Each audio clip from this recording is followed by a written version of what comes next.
नमस्कार दर्शकों, मैं नितिन जैन आपके लिए लेकर आया हूं अपराध जगत की परत खोलता नया कार्यक्रम क्राइम स्पेशल, जिसमें हम आपको दिखाएंगे हाल ही में हुई एक सनसनीखेज वारदात के पीछे की वजह, एक अनसुलझी गुत्थी, इंदौर मोस्ट वांटेड और पुलिस विभाग की ओर से जनता के लिए एक मैसेज। हेतवे BTV न्यूज़ के इस कार्यक्रम को दिखाने का उद्देश्य जनता को अपराध और अपराधियों से सतर्क करना है, ताकि सब सुरक्षित रह सके।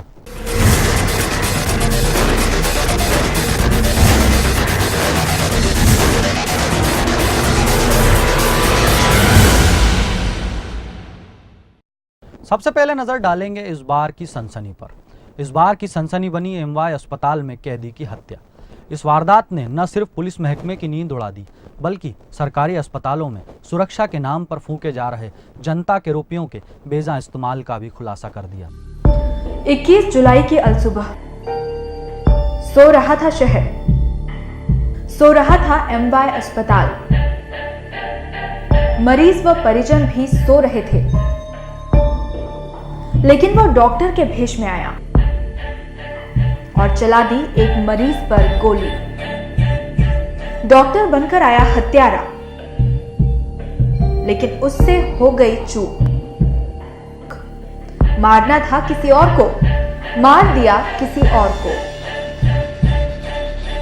जी हाँ, सुनने में सब कुछ फिल्मी तो लगता है, लेकिन हत्या भी फिल्मी अंदाज में ही की गई, और वो भी एक ऐसी जगह जहां सुरक्षा के बड़े बड़े दावे किए जाते हैं, पैसा खर्च किया जाता है।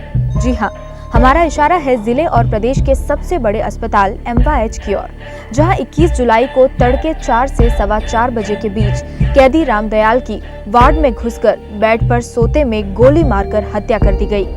तीसरी मंजिल पर 17 नंबर वार्ड के 17 नंबर पलंग पर सोए रामदयाल को सिर में हुए ट्यूमर के ऑपरेशन के लिए भर्ती किया गया था। ये 302 के केस में विचाराधीन बंदी थे। उपजेल कन्नौज से उपचार के लिए केंद्रीय जेल इंदौर भेजे गए थे। इनके सिर में पीछे एक बड़ी गठान थी, जिसका ऑपरेशन होना था। जेल गार्ड से 16 तारीख को इनको MY में भर्ती कराया गया था। लेकिन जिस वक्त कैदी रामदयाल को मौत के घाट उतारा गया, वो पुलिस अभिरक्षा में था। हत्या के कुछ देर बाद ही उस वक्त सब चौंक गए, जब उसी वार्ड में इलाज करा रहे कैदी JD ने बताया कि हत्यारा उसकी जान लेने आया था, लेकिन गलती से उसने रामदयाल को मार दिया। हमारे पिंटू ठाकुर का विवाद चल ही रहा है। हाँ, हेमू ठाकुर का विवाद चल रहा है। पिंटू ठाकुर का तो मर्डर हो चुका है। अच्छा, हेमू ठाकुर का विवाद चल रहा है। हाँ। और जब पेट में आज गोली मारी गई है, उस पेट में तुम थे कल। हाँ। रात को किसने चेंज करा तुम्हारा पेट? संते साहब से बोल के मैंने खुद ने करवाया चेंज। मैंने साहब यहाँ पर बहुत परेशान हो गया, बदबू खूब आ रही है, इस चक्कर में मैंने वेट चेंज करवाया था कल। अगर तुम्हारा वेट चेंज है तो तुमको मार दिया होता। इस घटना के बाद जब पुलिस ने मामला खंगाला, तो JD की बात सही निकली और पूरी कहानी कुछ माह पहले बाणगंगा में हुए पिंटू ठाकुर हत्याकांड के इर्द गिर्द घूम गई।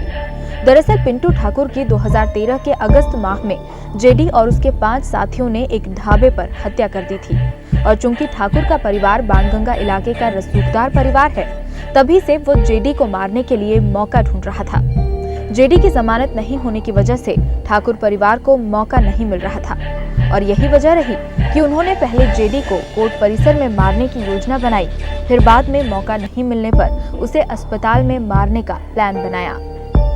हाँ, वहाँ एक JD जगदीश करके हमारा बंदी, विचाराधीन बंदी है, वो भी वहाँ भर्ती है। वो भी 16 तारीख को भर्ती हुआ था। उसके सीने में कोई प्रॉब्लम है, उसका ऑपरेशन होना है। उसका कहना था कि साहब मैंने कल अपना बेड चेंज किया है शाम को। पहले वो 17 नंबर बेड पे था, कल उसने चेंज किया है।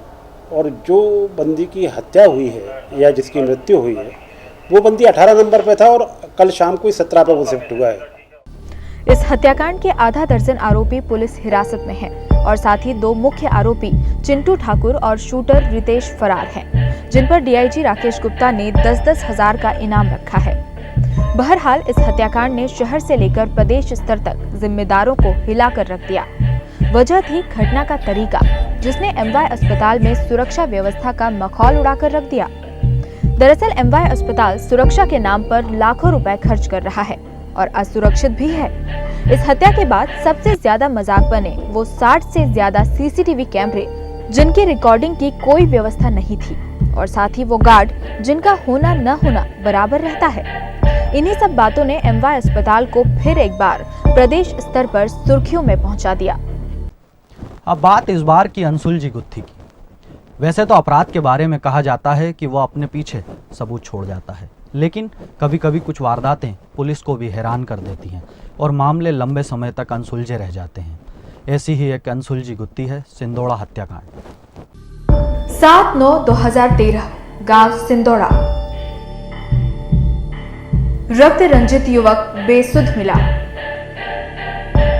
घबराया परिवार पहुंचा निजी अस्पताल। डॉक्टर्स ने कर दिया मृत घोषित। सूचना पर पहुंची पुलिस। शरीर पर मिले 4 गहरे घाव। 10 माह बाद भी कातिल का नहीं सुराग। कभी कभी कुछ कत्ल पुलिस की नींद उड़ा देते हैं।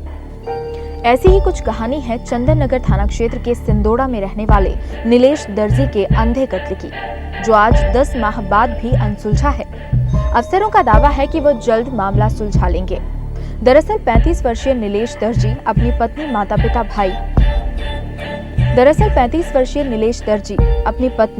पिता भाई और भाभी के साथ सिंदोड़ा में रहता था और 17 सितंबर 2013 तड़के सुबह 4 बजे वो बेसुध हालत में खून से लथपथ छत पर मिला। नीलेश पत्नी को लघुशंका का बोलकर निकला था, लेकिन वापस नहीं लौटा। कुछ देर बाद जब पत्नी उसे ढूंढने निकली तो नीलेश उसे लहूलुहान हालत में मिला, जिसके बाद उसे परिवार की मदद से अस्पताल ले जाया गया, लेकिन डॉक्टर्स ने उसे मृत घोषित कर दिया। घटना की जानकारी मिलने पर पुलिस अस्पताल पहुंची, जहां नीलेश के शव का मुआयना किया, जिससे पता चला कि नीलेश की छाती पर 4 गहरे घाव थे, जो उसे मारने की नीयत से किए गए थे। इनिशियल लेवल पे जो है बिल्कुल ब्लाइंड मर्डर है। घर वालों ने ही सबसे पहले उसकी मृतक का भाई, उसकी पत्नी, उनके घर वाले छत पे जो डेड बॉडी मिली थी उसको लेकर फर्स्ट फ्लोर पे लेकर आए। वहाँ उसको हल्का सा उसको साफ करके खून साफ कराया, दूध पिला के गाँव की एक लेन से उसका अस्पताल से रवाना किया था। This was the first information. Nilesh की हत्या को लेकर पुलिस अज्ञात व्यक्ति रुपयों के लेन देन और चरित्र शंका के बिंदु पर काम कर रही थी। पुलिस ने 50-60 लोगों से पूछताछ की, जिसमें परिवार सहित पड़ोसी, आसपास काम करने वाले लोग शामिल थे। मामले का चौंकाने वाला पहलू ये है कि पुलिस पत्नी पर शंका कर रही है और नीलेश का परिवार उसे बचाने में लगा है। इसके लिए डीआईजी ऑफिस पर प्रदर्शन भी हो चुका है। पुलिस भी हार मानने को तैयार नहीं और 4 माह पहले पीआई विनोद दीक्षित के नेतृत्व में एक 8 लोगों की स्पेशल इन्वेस्टिगेशन टीम बनाई गई, जिसने दोबारा मामले की नई सिरे से जांच शुरू की, जिसमें पुलिस ने फिर से संभावित आरोपियों की पहचान की, जिसके बाद मामला एक बार फिर नीलेश की पत्नी पर आकर टिक गया। पुलिस ने मामले के खुलासे के लिए उसका नार्को टेस्ट कराने की मंजूरी कोर्ट से ली, लेकिन वो नार्को टेस्ट नहीं करने दे रही है। पुलिस इसके लिए 3 नोटिस दे चुकी है और बार-बार वो बच्चे को दूध पिलाने की बात कहते हुए टाल जाती है।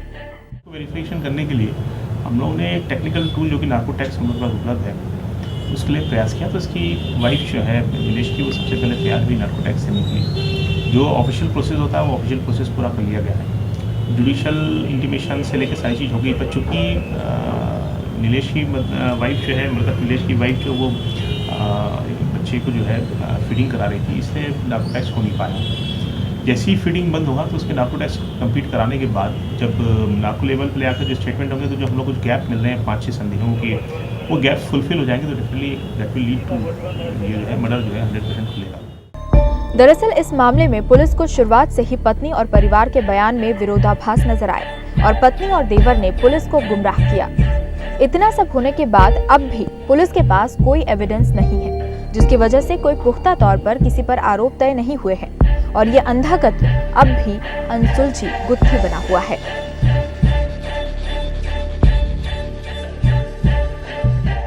क्राइम स्पेशल में अब हम आपको बताएंगे इंदौर का मोस्ट वांटेड नकबचंद, जिसका खुला घूमना खतरनाक है। जी हाँ, हम बात कर रहे हैं भंवरकुआ थाने के शातिर नकबचंद की, जो पिछले 2 सालों से फरार है और पुलिस इसे पकड़ने में पूरी तरह नाकाम है।